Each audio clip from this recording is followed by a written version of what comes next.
د وحدت نیوز ګرانو مینوالو نیکې هیلې او احترامات مې ومنئ. سمیع الله مومند یو ځل بیا د ډسټرک هډ کوارټر غرنی نه تاسو ته مخاطب یم. دلته نن د قومي امن جرګې په نامه باندې یو غونډه ده. دغه غونډه کې به مشران خبرې اترې کوي، هغوی به په دې راتلونکو حالاتو باندې خبرې اترې کوي. به نه ګورو چې دا سیاسي مشر دی، دا قومي مشر دی، دا سماجي مشر دی، دا سماجي ورکر دی، دا سیاسي ورکر دی، دې ته به نه ګورو.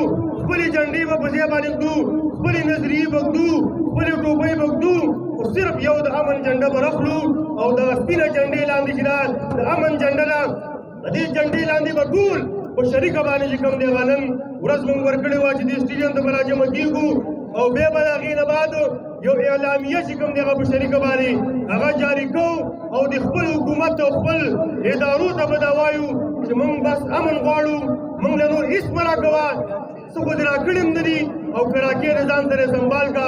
دا دې پاکستان ته، دا دې ملک ته، دا دې دنیا ته یو پیغام ورکول غواړي چې نن موږ په خپله خاوره باندې امن غواړو، امن به راولو او امن ضمانت به راکوئ. که مړی شو مړی به دې غواړم، که تاوان به شو تاوان به دې غواړم. زما تور سرې بېځای شوي وي، زما کډې بېځای شوي وي، بس دی ریاسته دونه قرباني مې ورکړې ده، نوره قرباني رانه د وینې مه غواړه. ټول قبایلو ته نن یو میسج دی چېرې موږ په مومندو کې او په ټولو قبایلي سیمو کې امن غواړو او دا یو خبره چې کم مشر دا خبره کوي چې موږ بې تنخوا فوجیان او مخکې هم قربانۍ ورکړي دي. زه خو د خپل طرف نه دا وایم که نور موږ مړه شو نو دې ته موږ نور مډر وایي.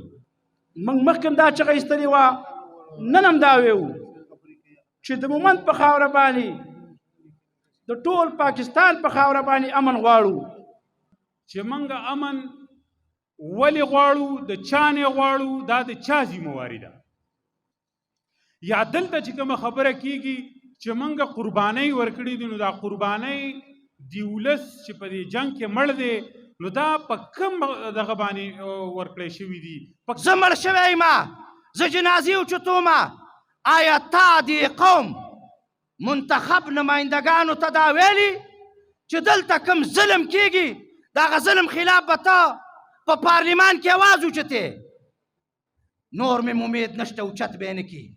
ستا ایم پی ای چې د صوبایي اسمبلۍ غړی دی هغه د دې ظلم خلاف کردار ادا کولی شي، هغه اواز اوچتولی شي، هغه په اسمبلۍ کې احتجاج کولی شي. مخکې دې هم نه کوله، بیا یې مړ کړې. مخکې دې هم خولې ته تاله اچولې وه، بیا یې مړ کړې. مخکې دې هم په ذهن او په حجراو ته هغې ته تاله اچولې وه، بیا یې مړ کړې. کور نه دې کډه ویوړه، بیا یې مړ کړې. دوکان یې درله تباه کو، بیا یې مړ کړې. کاروبار یې درله تباه کو، بیا یې مړ کړې.